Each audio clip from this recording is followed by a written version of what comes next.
যত গুলি মারো, মারতে পারো। শপথ আমাদের যে প্রতিজ্ঞা যে আমাদেরকে এটা করতে হবে, ঘরে ঘরে পৌঁছাতে হবে, মানুষ যেন জানে যে বাংলাদেশ স্বাধীন হওয়ার অর্থ হলো তার নিজের পরিবর্তন, ব্যক্তির পরিবর্তন, সুযোগের পরিবর্তন, তার ছেলে মেয়ের ভবিষ্যতের পরিবর্তন। এটা যেন প্রত্যেকে বুঝে নেয়। এবং আজকের তরুণ সমাজকে বোঝানো যে এই দেশ এটা তোমাদের হাতে, তোমরা এটাকে তোমাদের মনের মতো করে গড়ে তুলবে। তোমরা যেভাবে স্বাধীন করতে পেরেছো, তোমরা এটাকে তোমাদের মনের মতো করে গড়তেও পারবে। এবং তোমাদের দেখে সারা দুনিয়া শিখবে কিভাবে একটা দেশ, একটা তরুণ সমাজ গ্রহণ করতে পারে এবং তাকে পাল্টে ফেলতে পারে।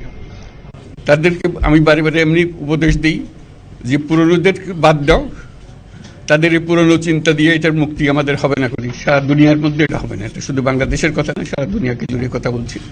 তোমাদের মধ্যে যে শক্তি আছে, যে ক্রিয়েটিভিটি আছে,